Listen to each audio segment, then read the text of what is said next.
भगवान जगन्नाथ की कांची अभियान जय जगन्नाथ बोलकर आरंभ करते हुए भगवान जगन्नाथ की कांची विजय यात्रा एक प्रसिद्ध पौराणिक कथा है जो ओडिशा की सांस्कृतिक और धार्मिक परंपराओं में बहुत महत्वपूर्ण मानी जाती है। कथा का सार।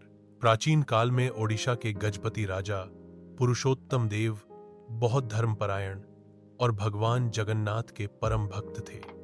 एक बार वे भगवान जगन्नाथ की रथ यात्रा के दौरान रथ को खींच रहे थे। उसी समय दक्षिण भारत के कांची देश के राजा का दूत वहां पहुंचा और गजपति राजा से अपनी पुत्री का विवाह प्रस्ताव रखा। लेकिन जब दूत ने राजा को रथ खींचते देखा तो उसने इस बात को अपमानजनक मानते हुए कांची नरेश से जाकर कहा कि ओडिशा का राजा अपने भगवान का सेवक बनकर रथ खींच रहा था।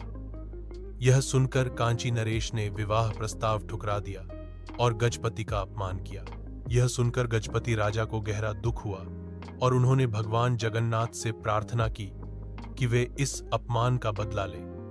तभी उन्हें स्वप्न में भगवान जगन्नाथ और बलभद्र ने दर्शन देकर कहा कि वे स्वयं उनके साथ युद्ध में चलेंगे। राजा को आदेश मिला कि वह युद्ध के लिए तैयार हो जाए। गजपति राजा ने कांची पर चढ़ाई की। किंवदंती है कि भगवान जगन्नाथ और बलभद्र ने मार्ग में एक ब्राह्मण बालक का रूप धारण किया और राजा की सेना से पहले ही कांची पहुंचकर युद्ध जीत लिया। जब राजा पुरुषोत्तम देव पहुंचे तो उन्होंने देखा कि कांची पहले ही जीत ली गई है। बाद में कांची नरेश ने अपनी पुत्री का विवाह पुरुषोत्तम देव से करवा दिया।